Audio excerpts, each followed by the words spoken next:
The Trump family's crypto network, a back channel for corruption that could be a landmine for the entire industry. Welcome back, folks. Time to catch up with the market on SoSoValue Crypto Daily. All right, let's dive right into the numbers.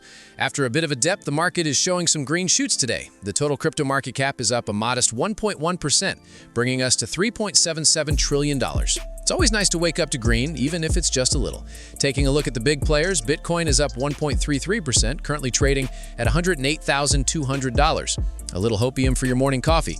Meanwhile, Ethereum is having a solid day, gaining 2.3% to hit $3,940. Across the board, most sectors are seeing gains between 1 and 2%. The real star of the show, Layer 2s. They are absolutely ripping, up 5.8% as a sector. Love to see it. The only sector in the red is AI, which is down 2.8%. Probably just a little cool down after a massive run-up. Now for our top story, and it's a heavy one. A recent New York Times column is shining a very bright and not very flattering light on the growing relationship between the Trump family and the crypto industry.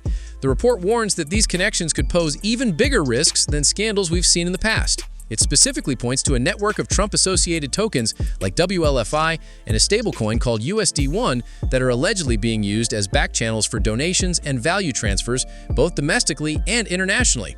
We're talking about capital from the UAE, chip deals, and endorsements from major crypto figures. The author argues that this is blurring the lines between public and private interests, and in a world with fuzzy regulations, this kind of on-chain fundraising could open the door to corruption and seriously damage crypto's reputation. Honestly, this is the kind of mainstream attention we don't want.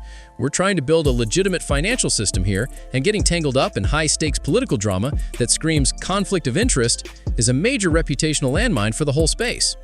Next up, a story out of Asia that shows the regulatory tug-of-war is far from over. According to the Financial Times, several huge Chinese tech companies have hit the pause button on their plans to launch stablecoins in Hong Kong.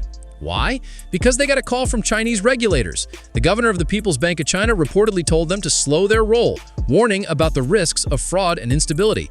This is a classic not-so-fast move from Beijing. It's a reminder that even in crypto-friendly zones like Hong Kong, the big boss on the mainland still has the final say. Speaking of stablecoins, are they really that stable? Greg Cipollaro, the global head of research at NYDIG, is challenging that very idea.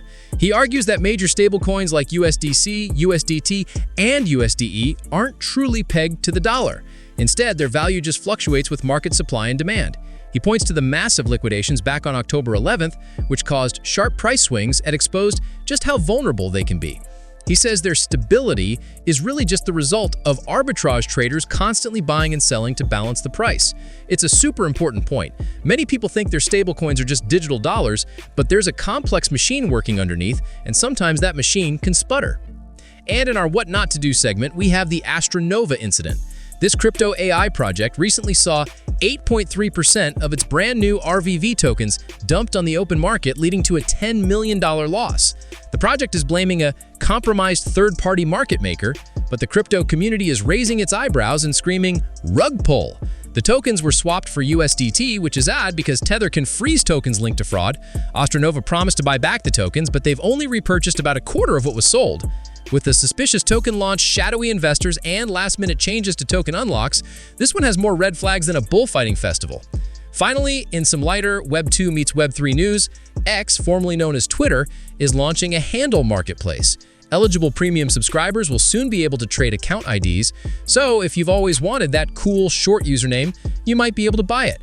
It's basically NFTs for usernames, without the blockchain. A waitlist is open now, and I'm calling it. Get ready for some absolutely wild prices on those OG three-letter handles. That's a wrap for today's update. Catch you tomorrow. Same time, same place. Cut through the chaos. Focus on what drives the crypto market. Stay on top of crypto research, all in one place at SoSoValue.com.